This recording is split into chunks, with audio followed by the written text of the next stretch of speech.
Chloe dreaded the sound of her alarm clock. Every morning, it was a cruel reminder of the day ahead. Not the day itself, but the school that held it. School, for Chloe, was a battlefield, not of books and knowledge, but of cruel whispers and pointed fingers. It wasn't her grades that made her an outcast, nor was it her personality. It was her glasses. Innocent, wire-rimmed glasses that helped her see the world, but in the eyes of her peers, made her a target. 4 eyes, they'd sneer, their voices dripping with venom. Nerd. Geek. The taunts echoed in her ears, a constant, unwelcome soundtrack to her school days. Lunchtime was the worst. She'd sit alone, her tray a lonely island, in a sea of chattering, laughing students. Their laughter, once a joyful sound, now felt like a mocking chorus, a cruel reminder of her isolation. One day, the bullying escalated. A group of girls, led by the popular and intimidating Maya, cornered Chloe in the hallway. "Take those things off," Maya demanded,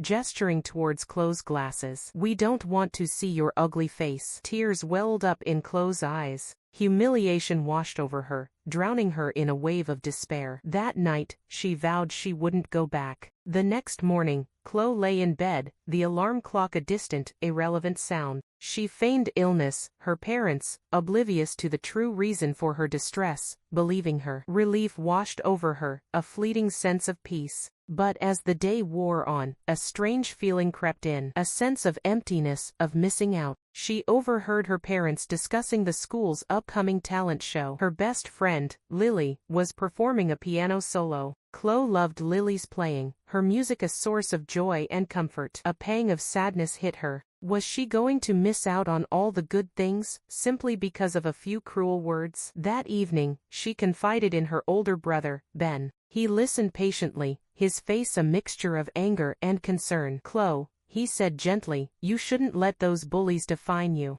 Those glasses help you see the world, don't let them blind you to its beauty." His words resonated with her. Ben was right. She shouldn't let fear dictate her life. The next day, she went to school, her head held a little higher. Maya and her gang tried their usual tactics, but Chloe met their gaze with a newfound strength. "I can see just fine," she declared, her voice firm. "And my glasses have nothing to do with who I am." Maya and her followers were taken aback. They hadn't expected such a response. Chloe, usually timid, had found her voice. The incident didn't stop the bullying entirely, but it changed something. Chloe had drawn a line in the sand. She started to stand up for herself, finding her voice in small ways, a smile here, a witty retort there. Gradually, the taunts subsided, replaced by curious glances and hesitant smiles. Chloe learned that true strength wasn't about being invisible, but about embracing who you are, glasses and all. She discovered that kindness and self-worth were far more valuable than the approval of a few shallow bullies. And she learned that even in the face of adversity, there was always a way to find your light.